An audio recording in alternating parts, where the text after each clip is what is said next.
Good afternoon, my name is Joslyn, and I'm here to talk about why excessive television viewing is causing the steady increase of childhood obesity.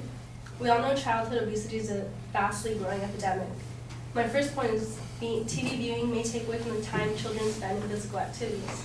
In a nationally representative cross-sectional study in the United States, children who engaged in the least vigorous activity or the most television viewing tended to be the most overweight. Children who watch too much TV are not involved in vigorous physical activity and are at much higher risk to be diagnosed with obesity in comparison to a child who is involved in physical play. Children who are active and get their body moving and blood flowing makes a healthier activity rather than watching TV all day. Nowadays, there's so much technology easily accessible for children that it's harder to keep them away from it.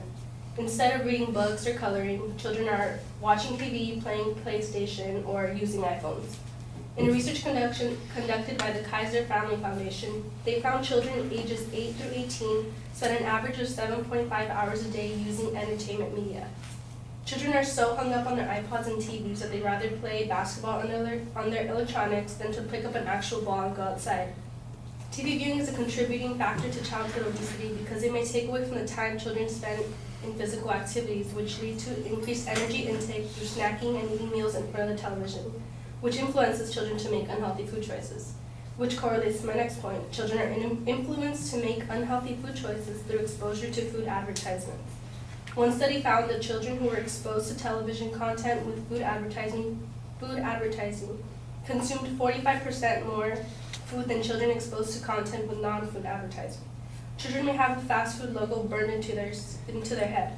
At what age do we all figure out the M symbolizes McDonald's? How many of us associate red palm trees and the golden 7 to In-N-Out? Children, as well as the occasional teenager, are very easily controlled. Once they see the fast food, they start to, get a desire for the food and want the burgers or anything that's advertised. Commercials target the consumer by showing how good the burger is, making it visually desirable. And it also makes the child feel more comfortable eating something it recognizes in comparison to eating green vegetables or anything else the TV hasn't shown. Children who do not see the commercial are not brainwashed to eat fast food and are rather influenced on their surroundings on what to eat.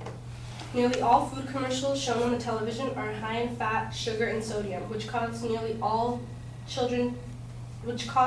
viewers to want what's being advertised. How many times have you been influenced to eat just what you saw in a TV commercial?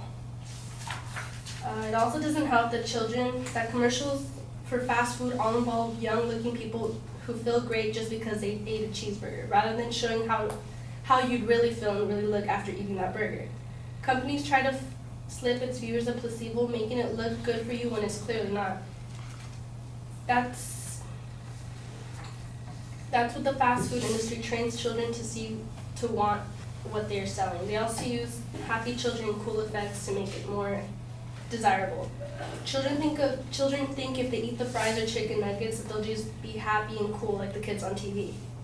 Consistency is also another way fast food gets into children's head.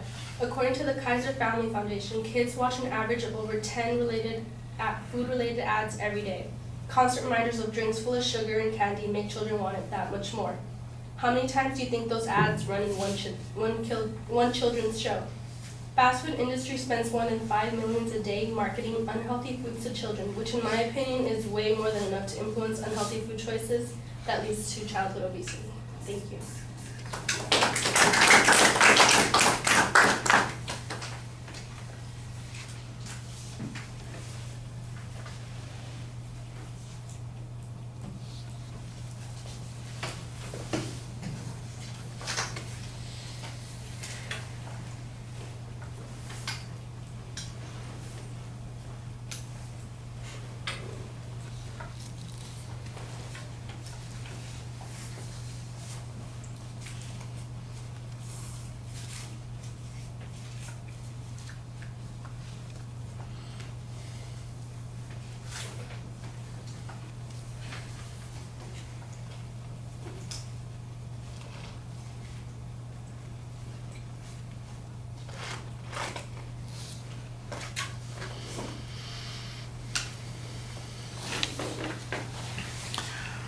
All right, Jocelyn, the proposition is very clear at the beginning of the speech. You cited, I mean, it's basically the first thing out of your mouth, so that's good.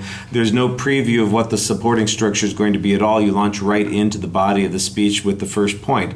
On that first point, you signposted clearly. There's a nice explanation of the ideas that are going on there. But for the most part, it sounds like there's not really any data on that particular point. There's a suggestion of some statistics, and I thought that that was a little bit confusing. And then finally, we get a reference to a piece of research that was funded by the Kaiser Foundation. So that's when we finally hear some information on that particular point. On subsequent points, there's the same kind of problem. I think there's a lot of explanation, not as much citation of data. The one place there was citation of data in the next point basically comes down to one study said 42%. I'm going, one study? What study was that? When was it done? Who is responsible for it? I don't have any idea. I do know that this one study came up with a 42% number, but you know what? That's ambiguous information still, so I think that's problematic. There's a hypothetical on branding that you use with some questions. They're kind of okay hypothetical examples. And we come back to the Kaiser Foundation, which makes a reference to the frequency with which kids are exposed to advertising in the programs that they watch. So I think the data here is a little bit thin. There's a lot of explanation about why that data should matter, but I think you need to be able to show, for instance, that kids don't start developing these habits earlier. By the way, the kids obviously are not the ones who make the decision about buying fast food. Kids don't have jobs, they don't have money, so somebody's responsible for that. So there's a link in the argument that's missing somewhere, that the kids influence their parents to take this action, that they whine and moan and holler at them, throw tantrums, whatever it is, beg for those kinds of foods, something like that. Because there could easily be other explanations as to why parents choose these foods for their kids, and the notion that it's television advertising. At the end, you say, in my opinion, there's enough information to show that, but that's in your opinion. I'm not sure that I got that information that was sufficient to prove that, and that's why you want to make it more certain. I thought you did a nice job presenting for the most part, although it does sound a little bit like you're rushing at times, and there's no reason to hurry. You have a little bit of time. All right. Thank you.